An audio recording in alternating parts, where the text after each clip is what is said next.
Honorable Vijita Herath, Foreign Minister of Sri Lanka, High Commissioner Santosh Jha, members of our two delegations, friends from the media, good morning, namaskar, ayubavan, vanakkam.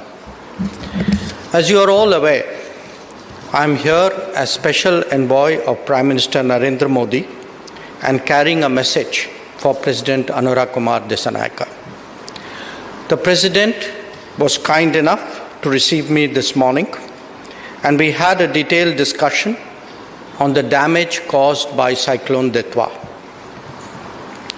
The letter from Prime Minister Modi that I handed over builds on our first responder role and commits a reconstruction package of $450 million to Sri Lanka.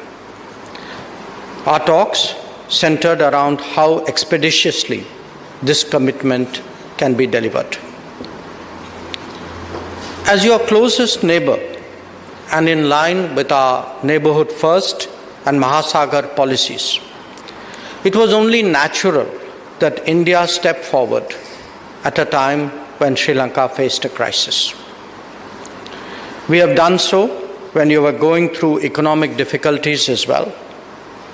In the case of Cyclone Ditwa, you would appreciate that India has also been a strong advocate of cooperative disaster response. The Coalition for Disaster Resilient Infrastructure was a notable initiative that we led in this regard. India's relief and assistance mission, Operation Sagar Bandhu, commenced on the very day that Cyclone Ditwa made landfall. Our aircraft carrier, INS Vikrant, and another ship, INS Udaygiri, were present at Colombo and delivered relief materials and thereafter also deployed helicopters.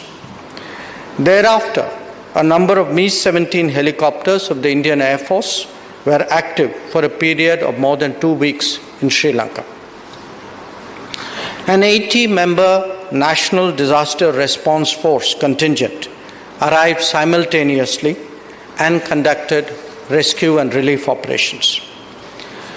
The Indian Army set up a field hospital with 85 medical personnel near Kandy, giving emergency care to more than 8,000 people. 2 modular Bhishma emergency care units were also airlifted to Sri Lanka and utilized. Given the scale of the damage, restoring connectivity was clearly an immediate priority, and this was in fact discussed between His Excellency President Dissanayake and Prime Minister Modi in their telephone call. A large number of Army engineers erected a Bailey Bridge transported by C-17 aircraft at Kilinochchi, which Minister Herath referred to earlier in his remarks. 1 more Bailey Bridge at Chilau is currently under construction. Overall, Operation Sagar Bandhu delivered over 1,100 tons of relief material, including dry rations, tents, tarpaulins, hygiene kits, essential clothing, and water purification kits.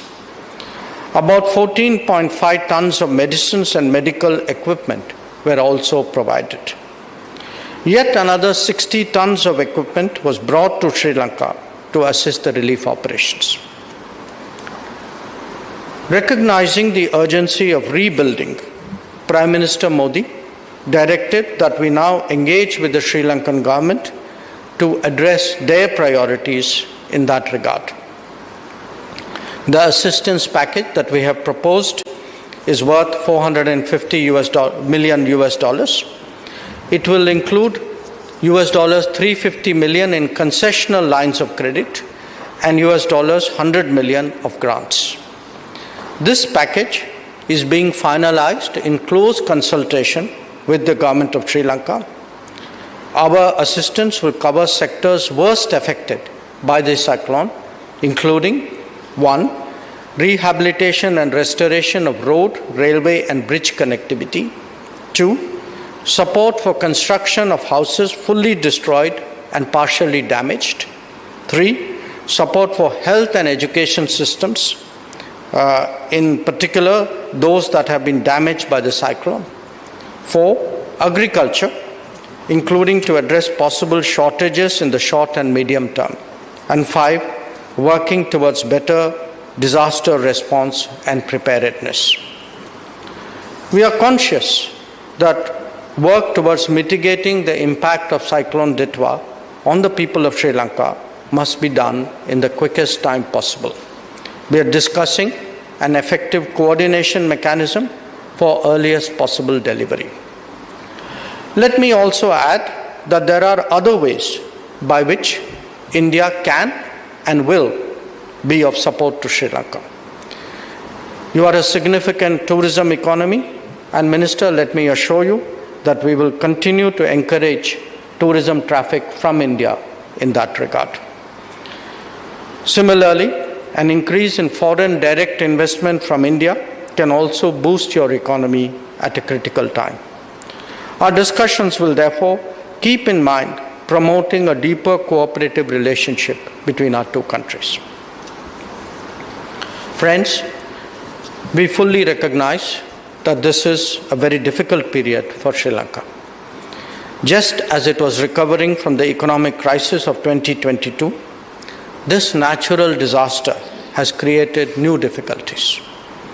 We have seen in the past the strong resolve and strength among the people of Sri Lanka to overcome challenges and to march ahead. I can assure you that India stands firmly with Sri Lanka more than ever before, and I am sure that Sri Lanka will once again demonstrate its great resilience in recovering from this adversity. Thank you. Thank you very much for your further assistance. Thank you.